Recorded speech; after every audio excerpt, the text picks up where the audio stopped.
The Clean Power Hour is brought to you by CPS America, the maker of North America's #1 three-phase string inverter, with over 6 gigawatts shipped in the U.S. The CPS America product lineup includes three-phase string inverters ranging from 25 to 275 kW. Their flagship inverter, the CPS 250-275, is designed to work with solar plants ranging from 2 megawatts to 2 gigawatts. The 250-275 pairs well with CPS America's exceptional data communication, controls, and energy storage solutions. Go to chintpowersystems.com to find out more. Today's show is a real treat. It's a very unique company that is a worker-owned cooperative. We don't hear a lot about worker-owned cooperatives in the United States. They're more popular in Spain, for example. But they're a great way to incentivize employees to do high-quality, dedicated work and to share the profits with them. So it's good for workers, it's good for the company, it's great for customers. It really creates a very stable platform for growing a sustainable company that's good for the local economy and one that's not going to burn out in any way. Hey listeners, this is Tim. I want to give a shout out to all of you. I do this for you twice a week. Thank you for being here. Thank you for giving us your time. I really appreciate you and what you're all about. You are part and parcel of the energy transition, whether you're an energy professional today or an aspiring energy professional. So thank you. I want to let you know that the Clean Power Hour has launched a listener survey, and it would mean so much to me if you would go to cleanpowerhour.com, click on the About Us link right there on the main navigation. That takes you to the About page, and you'll see a big graphic, Listener Survey. Just click on that graphic, and it takes just a couple of minutes. If you fill out the survey, I will send you a lovely baseball cap with our logo on it. The other thing I want our listeners to know is that this podcast is made possible by corporate sponsors. We have two wonderful sponsors today, Chin Power Systems, the leading three-phase string inverter manufacturer in North America, and Dynawatts, a performance monitoring platform for utility-scale solar. So check out CPS America and Dynawatts. But we are very actively looking for additional support to make this show work. And you see here our media kit with all the sponsor benefits and statistics about the show. You know, we're dropping 2 episodes a week. We have now over 320,000 downloads on YouTube, and we're getting about 45,000 downloads per month. So this is a great way to bring your brand to our listeners, and our listeners are decision makers in clean energy. This includes project executives, engineers, finance, project management, and many other professionals who are making decisions about and developing, designing, installing, and making possible clean energy projects. So check out cleanpowerhour.com, both our listener survey on the About Us and our media kit, and become a sponsor today. Thank you so much. Let's grow solar and storage. Are you speeding the energy transition? Here at the Clean Power Hour, our hosts Tim Montague and John Weaver bring you the best in solar, batteries, and clean technologies every week. Want to go deeper into decarbonization? We do too. We're here to help you understand and command the commercial, residential, and utility solar, wind, and storage industries. So let's get to it. Together we can speed the energy transition. Today on the Clean Power Hour, worker-owned cooperatives in the solar industry. My guests today are two gentlemen from Northwind Solar, the founder, Josh Stolzenberg, who's also the CEO of the company, and Jordan Kaiser, who is a design consultant and member owner of Northwind Solar. I met these gentlemen at the Energy Fair. This is an event now, I think in its 22nd year, held by Midwest Renewable Energy Association. I'm super grateful for MREA for hosting so many events and trainings here in the Upper Great Lakes. And check out MREA if you're not familiar and you're in the Midwest, a powerhouse for all of us in the solar PV and other renewable spaces. And the trajectory of MREA, I think, parallels that of Northwind Solar. So we're going to learn some of the history of MREA as well as the company. But welcome to the show, Josh and Jordan. Thanks very much. The Clean Power Hour is brought to you by DinoWatts. If you're a solar PV asset manager or performance engineer, you need better data and better business intelligence. With DinoWatts digital twin benchmarking technology, you get more accurate, efficient, and faster performance measurement results. The fourth generation Dino recently completed a technical review by DNV. You can download the report at dinowatts.com. That's DENOWATTS.com. Now back to the show. Looking forward to bringing your story to our listeners. As I was saying in the pre-show, I think worker-owned cooperatives don't garner a whole lot of attention in the United States, but are a very important economic tool. And so I look forward to sharing this with our listeners and other entrepreneurs and business owners out there who might find some light bulbs going off for them. So, Josh, tell us a little bit about yourself. How did you come to found Northwind? And give us a little Cliff Notes version, if you would, of the history of the company. Sure. As you mentioned, the Midwest Renewable Energy Association, I actually worked there from 2003 to 2006 in energy education programming, and I went through all of their workshops on all of the various renewable energy technologies, and that's kind of where I got my start. And when I wanted to go out on my own and work in the industry, installing solar, getting clean kilowatt hours on the grid, I didn't really have much option here in central Wisconsin. So I was like, all right, well, let's see if I can do this myself. I quickly realized that I couldn't do it myself. And so we brought on a few partners and eventually hired more employees. And we started doing sales and installation of small wind systems, solar thermal systems, PV systems. We eventually added wood gasification boilers and home performance improvements to that suite. And at some point, we were like, this is way too much. A lot of this is vested in only like one or two people in the company, the expertise in those areas. And other considerations were that the market was changing pretty rapidly, and PV was becoming the clear winner in the marketplace. And that was where the most of our expertise was. And so we, in 2016 or so, sort of pared everything back to just doing solar electric installations.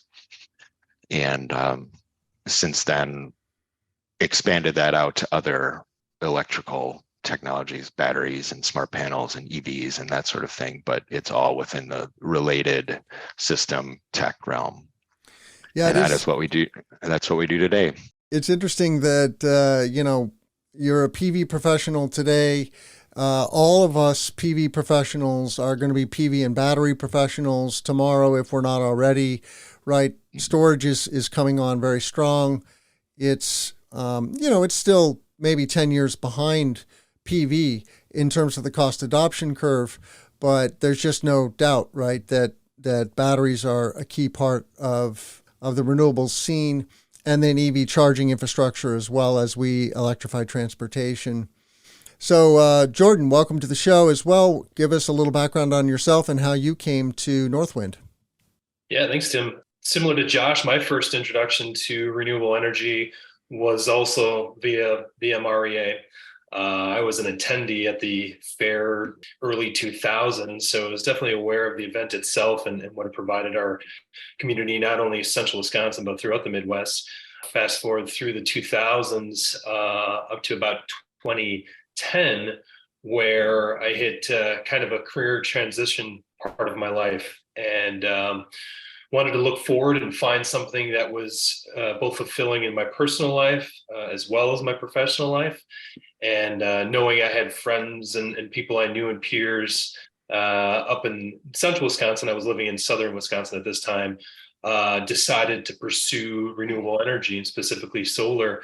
So that summer, as I was living in Madison, I walked down the street and asked the local solar installer in Madison if I could learn to install solar. And I said I'd work for free, and they said, sure. They ended up paying me a little bit that summer, but got my first taste of what it was to install a solar PV system on a few sites over that summer. And then made the decision to move back to the central Wisconsin area and pursue an associate's degree program through a local tech college. So attended there at Mid-State Technical College for a couple of years and graduated with a couple degrees in renewable energy. During that time, I was actually interning for Northwind. I'd first met Josh many years ago, and early about, I think 2002-ish is where I first met Josh, but I was aware of what he was doing with Northwind. So I was able to come on with Northwind as an intern while I was going to school. As I was finishing up school, I asked if I could gain full-time employment, and the industry was very different then. This is 2013. Things were very slow and developing in our state and our area. And at that time, couldn't come on with the company just because business was a little slow. So I ended up taking another job with a different company on the east side of Wisconsin. That company went out of business after about 6 months of being there. And at that time, I said, "Hey, Josh, can I come on with the company now?" And he said, "Yeah." And so this is the winter of 2013 to 2014. So I initially started both in sort of a hybrid role of sales and design, as well as working on installations. And so I'd be in the field a little bit and doing some front end work at the same time.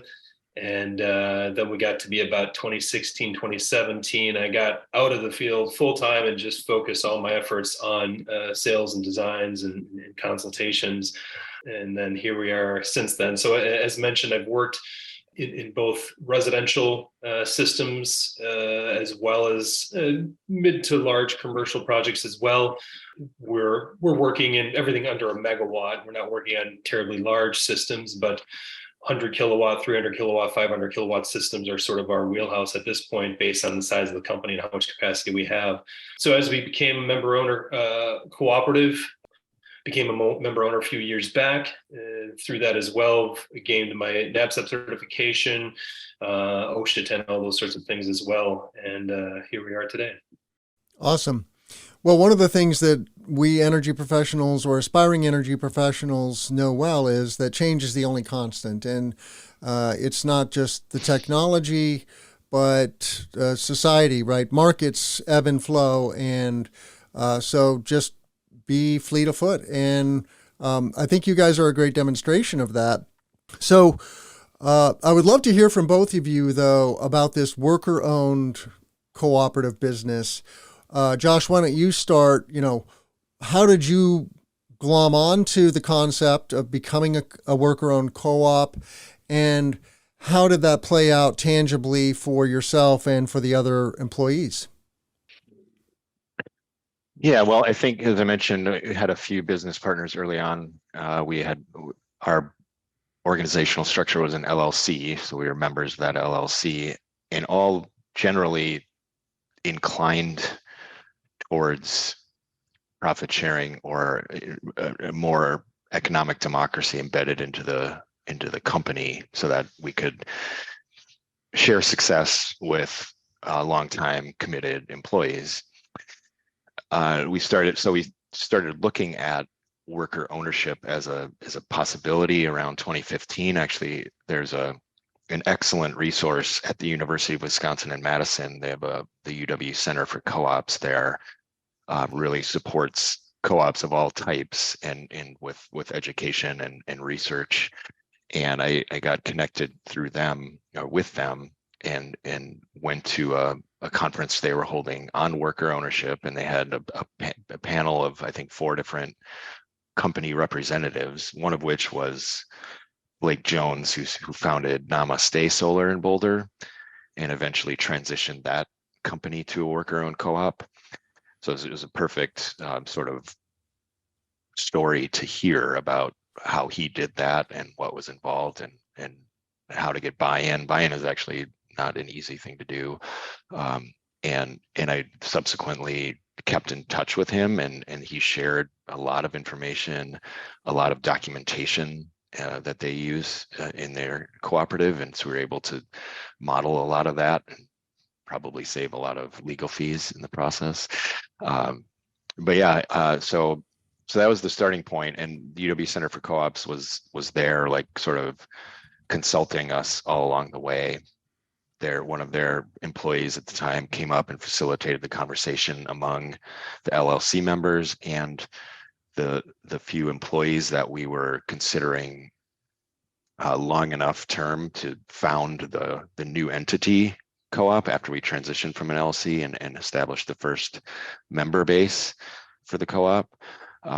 The USDA local employee in Stevens Point here is a whiz with cooperatives of all types. She tends to focus on agricultural co-ops because of the USDA work, but she knows all sorts of things. So she was an excellent resource as well. And so it's getting this sort of team of people together to help us do it right. Legal, we had a lawyer at the time that was a co-op specialist as well, helped us write our bylaws and the other founding documents.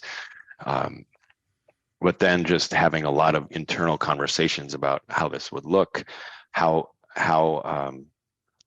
equity is distributed or allocated to membership out of the company's profit, like what the mechanism of that is to start with. For us, that's hours worked in a year. So it doesn't matter what role you have at the company, if we decide that $100,000 out of the company's profit for the year is going to membership, that will get distributed as a percentage of the total based on the number of hours a member owner works in that year. So it doesn't favor you by anything else other than the fact that you're contributing your labor to the co-op. That's like somewhat common, also somewhat unique, because you could choose to do that in a different way based on some sort of perceived contribution to the company. But that was a strong value that the first members wanted to embed in the structure of equity allocation. So that's how we do that, and we have an eligibility a requirement of a minimum of 2 years at the company before you're eligible.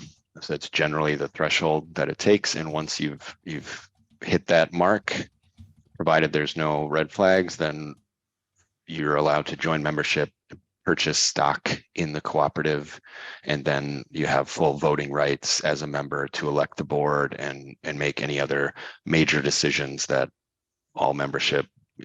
we deem all membership needs to make. Then you're also eligible to start accruing equity from annual company profits and receiving that over time. I have a few clarifying questions about worker-owned cooperatives, and it's great that you mentioned Namaste, very well-known solar company in Colorado and the West in general.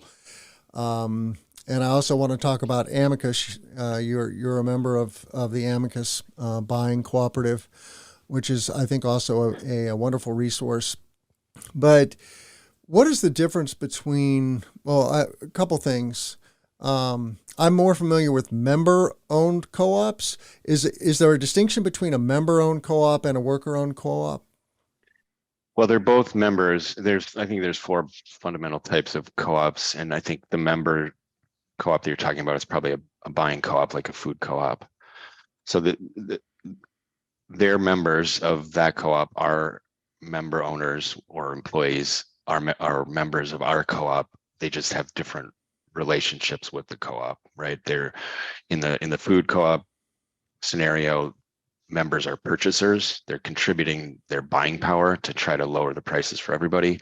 In our case, the members are contributing labor towards the success of the cooperative, and that and both get a return for what the purpose of membership is. That makes sense. Yeah. Yeah. But can you be a member of your co-op but not be an owner? No, but you Okay. cannot be a member of our co-op if you don't work here. Right. Yeah. Yeah. So they're one and the same. Members are owners. Members are owners. Yes. Yeah. And employees are not necessarily members. They have to earn the privilege by staying with the company for a few years, right? Correct. Yeah. Yeah. That makes perfect sense. And then ESOPs are another, popular form of employee ownership for corporations. How do you distinguish an ESOP from a worker-owned co-op? There are different types of legal entities, and there's a different mechanism for allocating and distributing equity or profit from the company. And ESOPs tend to be a lot more complex structurally. That is a managed fund, I believe. And we looked at it a little bit and talked through it with the UW Center for Co-op consultant and others. And it just seemed like there's just too much of administrative burden placed on top of the entity for the size that it was. It seems like ESOPs are more appropriate for much larger companies, and worker-owned co-ops as a ownership structure or a mechanism for distributing economic benefit is better for smaller companies. Maybe it would probably depend on the industry, but I would say maybe 100 employees might be a cutoff there. Okay. Yeah, we did have an ESOP on the show recently, New Mexico Solar Group. So check out that episode. I'll look for that episode. Oh, it's from May of 2023. Nick Cadleck, CEO of New Mexico Solar Group. But and I would venture they're a similar sized company. So anyway, Jordan, tell us a little bit about, as a member owner, how that has been an appeal or not for you as an employee. Yeah, it's kind of interesting, at least with my background. My familiarity came from being a member of our local food co-op, as many people are. So I was aware of cooperatives, but that expanded considerably when Josh brought up the notion of, hey, let's think about transitioning this company to a worker-owned cooperative, and I didn't know sort of how that was implemented and what the mechanisms internally were, and I'm glad he was the captain of that ship, because he did a great job in navigating us through that process and bringing us where we are now. But the concept, and even today, I think empowerment is the biggest thing that I see, that it really serves us to be a more democratic way to do business. It gives everyone a voice, and at least with our company, people very much take advantage of that. And as humans, we all like to be heard.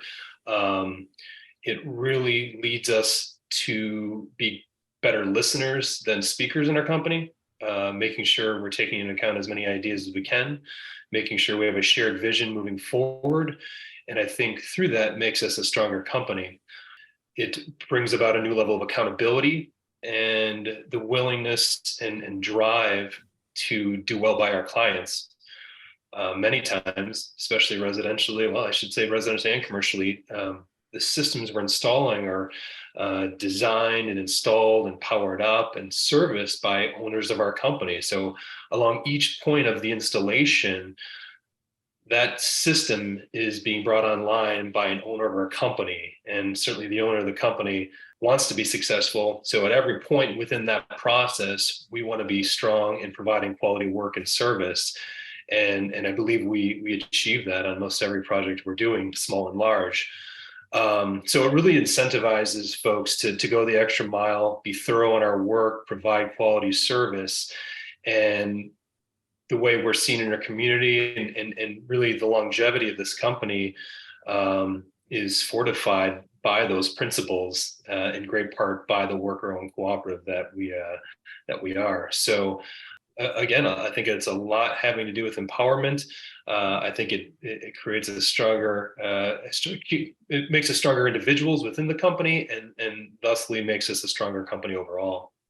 And presumably this creates a a general leveling of the playing field and sharing of the profits of the company. But Josh, tell us a little bit about how this plays out for both the company and the employee owners over time. I think of worker-owned co-ops as entities that are unlikely to, for example, be acquired and moved to some far-flung place. They're kind of a place-based organization. But what are some of the advantages and potential disadvantages of this model as you've experienced it now?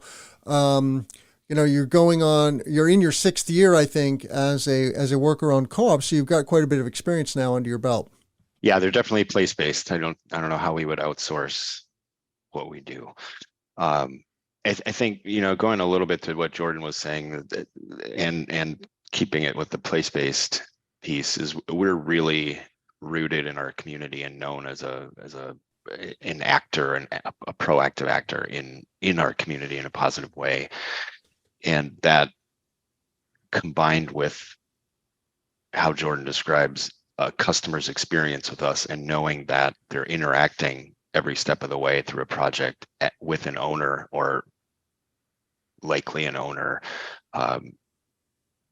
that really, that's a very strong marketing piece, if you want to just put it in pure business terms. That's very helpful in my mind.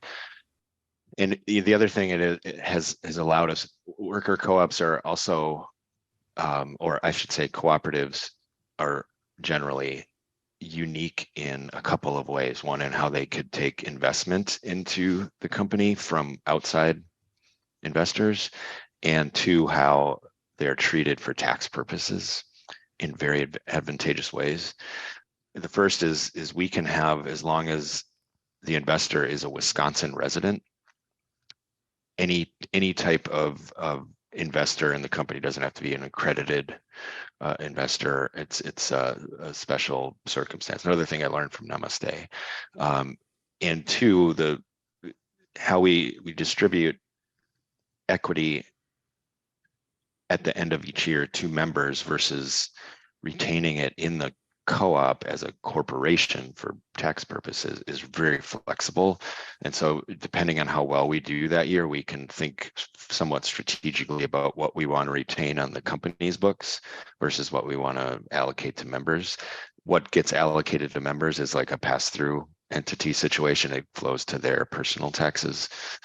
So we can sort of raise and lower our profitability based on that, if there's reason to do so. And so let me just understand this. There's the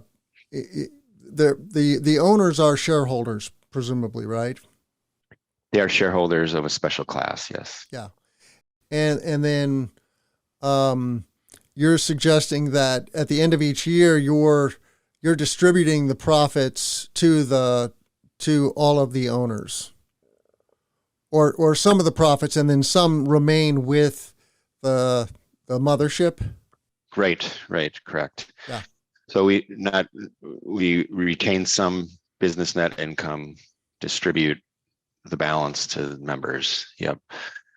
And then the way that we actually distribute the cash version of that equity allocation is on a kind of a 4-year revolvement.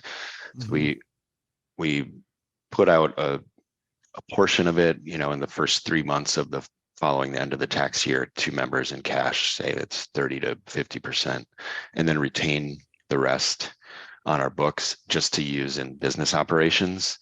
But then after 4 years, 3 tax years have elapsed past that point, then we revolve the balance from that original year to members in cash. So it creates a sort of a pool of business operation money to keep going, but it's rotated out every 4 years to try to keep it current. It's sort of a in the weeds detail, but is my ownership as an employee growing over time, or is it being distributed over time?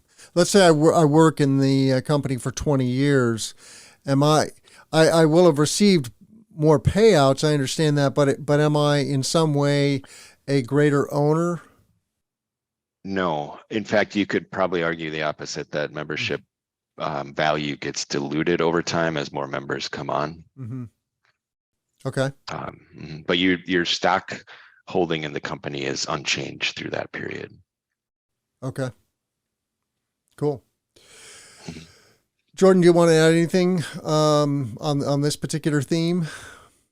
None of those themes. Those are the mechanisms within the cooperative that Josh is best to lay out and explain how they work, and I just trust him on it. I mean, as far as I guess, let's talk about two spheres here. There's the recruitment and retention of employees, which is a challenge for any company in America today, or any place on earth, frankly. And then there's the recruitment and retention of customers.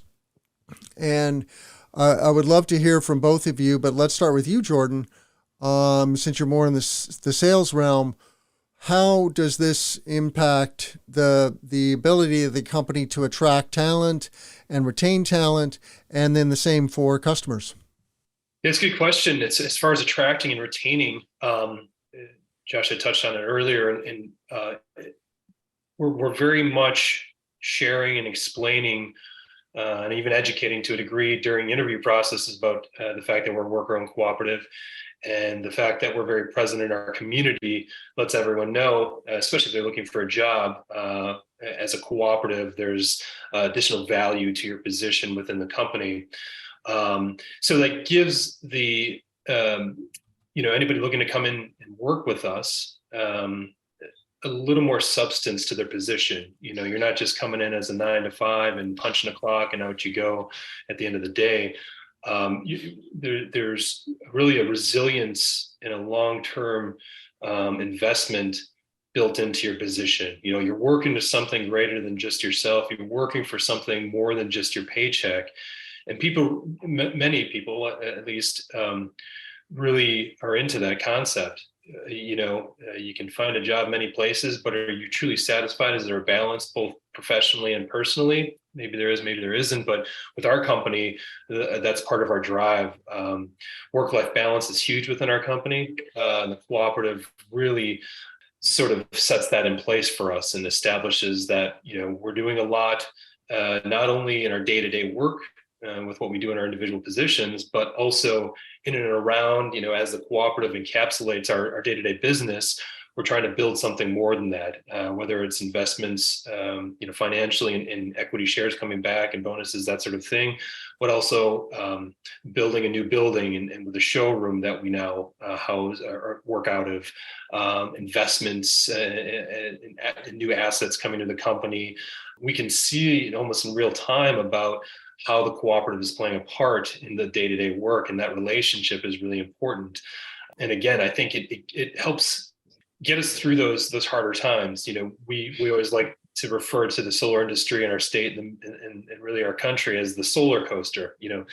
Things ebb and flow on incentives and utilities, and there's a lot of external factors to how we do business, which is very different than other businesses and industries.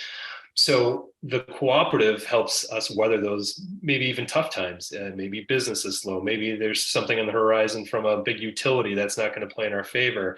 Maybe an incentive is going out or has a horizon setting on it. The cooperative helps us weather those challenges, brings us together, and ultimately makes us a stronger company in the end. So somebody coming in to work with us sees that and likes the idea and really that security that it provides. And then Josh touched on, how that makes us look with our clients. They see it very favorably. I think customers get the idea as to what we're doing, and they see the value in what we are as member owners, that we want to make sure your project is successful through and through. This isn't a sign a contract, hand us a check, and we're out the door. There's other companies that sort of operate at a fast pace like that, and that the level of service is many times lower than what we provide. So I think it really gives us more of a backbone and as a company, and lets people know that, hey, we're invested in you, we're invested in your project because we're equally invested us in as a company, and our plan is to be here for the long term, and this is how we're doing it. I think the cooperative demonstrates our long-term commitment to ourselves as a company, which enables us to better serve our community. Well said. Well said. I, am painfully aware of how brittle our economy is. And we saw this with the COVID pandemic, which really, in the greater scheme of things, it was not that serious in terms of how serious these pandemics could be. The Black Plague killed 30% of the population that it impacted. It was devastating still, but our economy is very brittle, and I think that giving workers ownership in their craft, in the profit motive, in the quality of the work that we do, is just a very good thing, and something that most American companies totally neglect, and we see the results. We're in a industry that is very fast growing. It is a bit of a gold rush, and there's good, bad, and ugly happening. There are entrepreneurs and investors who are strictly bottom dollar oriented and trying to make a profit. And there is money to be made in clean energy and the energy transition, and we want that. But we also want consumers to have a positive experience. Consumers and business owners to have a positive experience of this phenomenon, because it is so good for humanity in the greater scheme of things. We are creating a healthier, safer future for humanity when we make the energy transition. So it is vital for the security of future generations. And it just irks me to no end when there are companies that have bad practices, whether that's not doing what they say they're going to do, or gouging customers, or whatever the practice is. And, those companies that do right by their customers and their employees will last longer. Anyway, in our last few minutes together, gentlemen, I would love to hear you speak to what differentiates Northwind from other solar companies that you're familiar with. They could be companies in your region in central Wisconsin, or companies that you've experienced elsewhere. It's just, what if I'm a consumer and I'm dealing with Northwind, if I'm a business owner and I'm wanting to upgrade my facility with a solar facility, what is it in your minds that is a game changer about Northwind? Jordan, you want to go for that one? You probably have a little better perspective on the customer mindset. Yeah, I think the maybe a good way to sort of lay it out is that really where we started as a company, and a lot of the employees and member owners and people who have worked for this company over the years, who may or may not even be with the company, all of us have always maintained the vision and objective of designing and installing quality, high-performing solar power systems. And we've always paid a high amount of attention to detail, everything from how the solar array looks on a rooftop to how the placards are leveled out, identifying equipment on meter pedestals and service panels. That attention to the detail and that quality of installation, I touched on it before, has gotten us through some hard times and made us successful, made us a profitable company. And those sorts of details will serve us long term, will help us get through future tough times, and allow us to be here for the long haul. When we're installing a system that we're sharing with customers is designed to create energy for 20, 25, 30 plus years, you need a company that's around to help watch that, to help maintain it, answer questions about it, maybe even service it. But you need a company that's going to be around for that amount of time as well. And we have built ourselves to be just that. You touched on it earlier about the solar industry in our country sort of being a gold mine or gold rush, and it is, and it's interesting to see where it is the last couple of years as opposed to where it was 8-10 years ago. Very much is that. So you you can have bad players come in. And we've seen a number of companies come into the space quickly, and they're out as quickly as they came in. And they do it because they aren't focused on the same details we are, with quality on the installation, attention to detail when we're installing equipment, to being thorough in their work, and having a positive influence and presence in the community. Those are the things that we started the company on, that have gotten us through to where we are now. There's other companies that are more focused on maybe a financing model more than a quality installation. Those are the companies that maybe there's some questions as to how long they're going to be around. But we take a gradual approach to growth. We invest a lot into our employees, and through that investment, makes us confident that we're going to be around a long time. Hard to say where other companies may end up, but we check a lot of the right boxes in terms of how we're going to be as a company, how we're going to serve our community, and how are we going to maintain ourselves in providing these services long term. Those seeds were planted a long time ago, and we're confident in saying that we'll be able to be here in the next 10, 20, 30 plus years down the road. And I totally resonate with that, and couldn't agree more.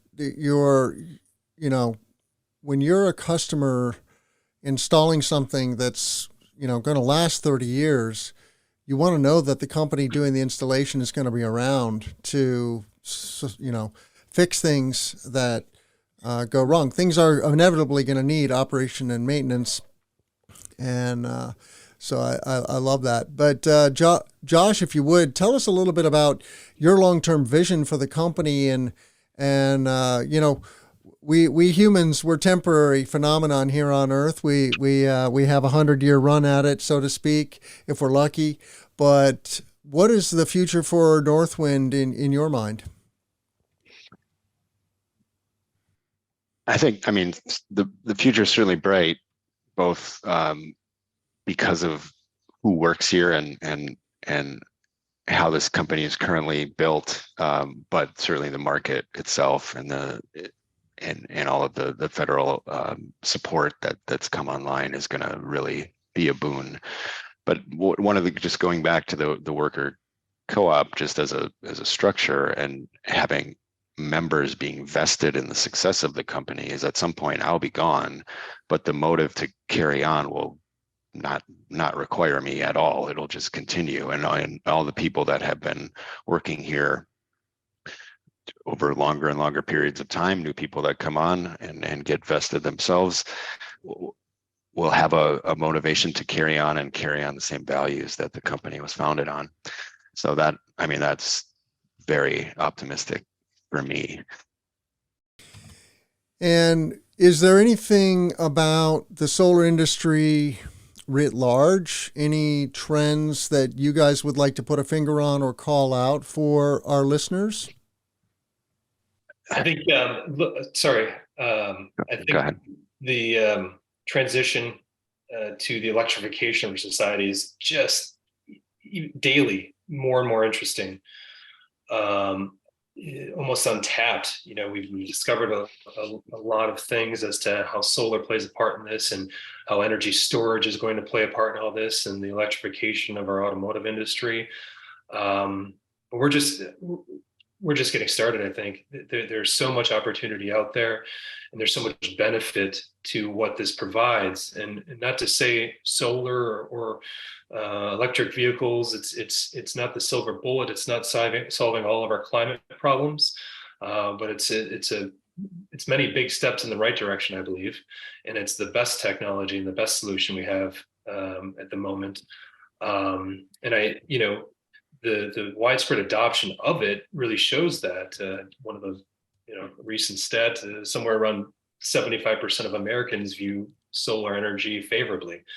That's huge in a day and age when most of us can't get on the same page with nearly anything.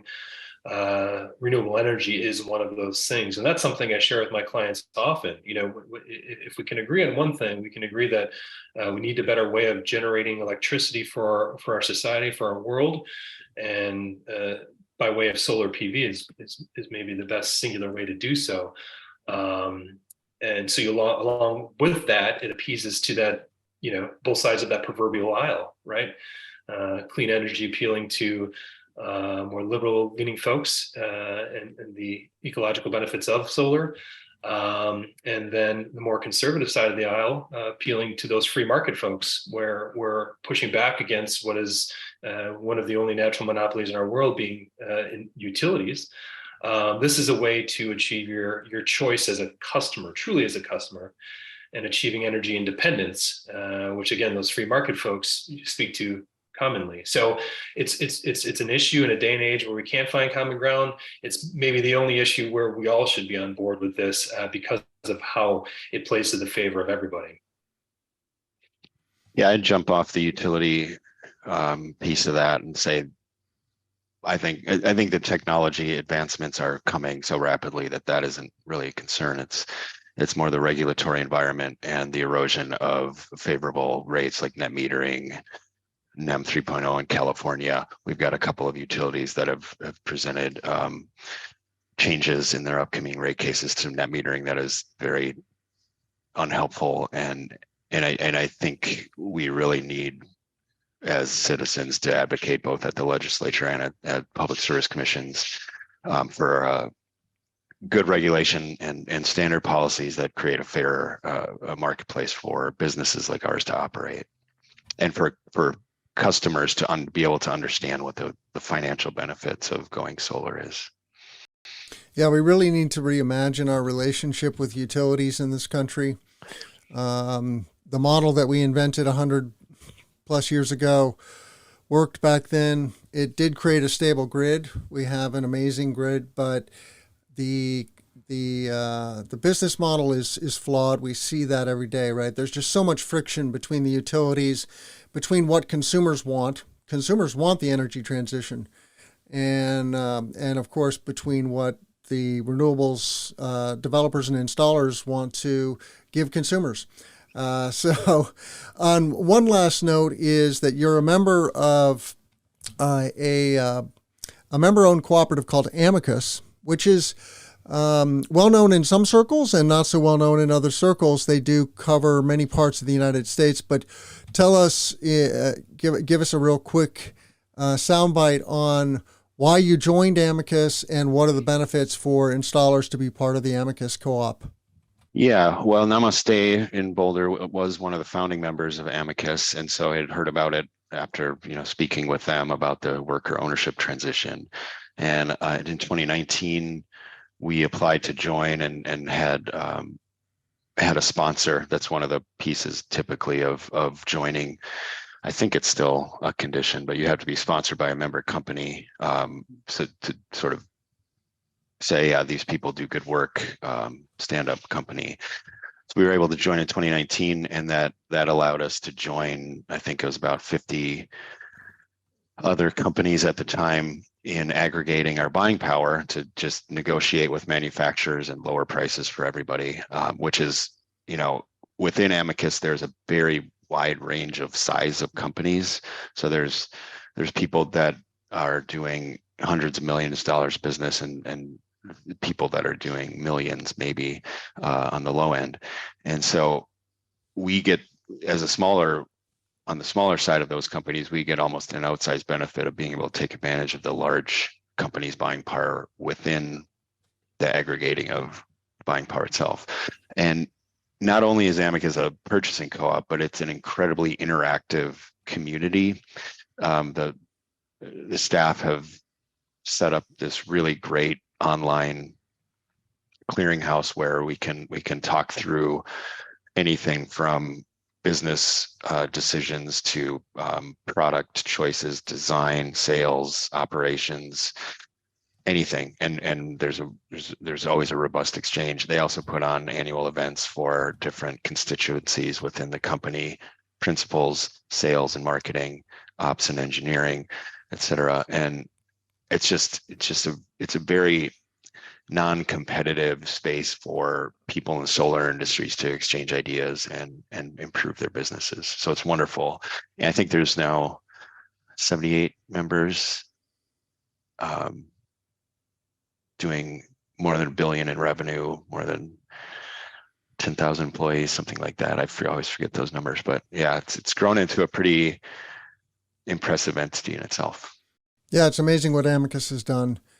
And I love that the dual benefits. They're providing installers collective buying power, so you can buy solar panels, racking, inverters at more competitive rates, but then also tapping into that collective knowledge base of these other companies. So if you're not familiar with Amicus, check it out. The Clean Power Hour is brought to you by Dinawatts. If you're a solar PV asset manager or performance engineer, you need better data and better business intelligence. With Dinawatts digital twin benchmarking technology, you get more accurate, efficient, and faster performance measurement results. The fourth generation Dino recently completed a technical review by DNV. You can download the report at dinawatts.com. That's DENOWATTS.com. Now back to the show. And with that, I want to say thank you to Josh Stolzenberg and Jordan Kaiser of Northwind Solar for coming on the show. Check out their website at northwindre.com. And with that, I will say, let's grow solar and storage. I'm Tim Montague. Take care, guys. Thanks, Tim. Hey, listeners. This is Tim. I want to give a shout out to all of you. I do this for you twice a week. Thank you for being here. Thank you for giving us your time. I really appreciate you and what you're all about. You are part and parcel of the energy transition, whether you're an energy professional today or an aspiring energy professional. So thank you. I want to let you know that the Clean Power Hour has launched a listener survey, and it would mean so much to me if you would go to cleanpowerhour.com, click on the About Us link right there on the main navigation. That takes you to the About page, and you'll see a big graphic, Listener Survey. Just click on that graphic, and it takes just a couple of minutes. If you fill out the survey, I will send you a lovely baseball cap with our logo on it. The other thing I want our listeners to know is that this podcast is made possible by corporate sponsors. We have two wonderful sponsors today, Chin Power Systems, the leading three-phase string inverter manufacturer in North America, and Dinawatts, a performance monitoring platform for utility scale solar. So check out CPS America and Dinawatts. But we are very actively looking for additional support to make this show work. And you see here our media kit with all the sponsor benefits and statistics about the show. You know, we're dropping 2 episodes a week. We have now over 320,000 downloads on YouTube, and we're getting about 45,000 downloads per month. So this is a great way to bring your brand to our listeners, and our listeners are decision makers in clean energy. This includes project executives, engineers, finance, project management, and many other professionals who are making decisions about and developing, designing, installing, and making possible clean energy projects. So check out cleanpowerhour.com, both our listener survey on the About Us and our media kit, and become a sponsor today. Thank you so much. Let's grow solar and storage. The Clean Power Hour is brought to you by CPS America, the maker of North America's #1 three-phase string inverter, with over 6 gigawatts shipped in the U.S. The CPS America product lineup includes three-phase string inverters ranging from 25 to 275 kW. Their flagship inverter, the CPS 250-275, is designed to work with solar plants ranging from 2 megawatts to 2 gigawatts. The 250-275 pairs well with CPS America's exceptional data communication, controls, and energy storage solutions. Go to chinpowersystems.com to find out more.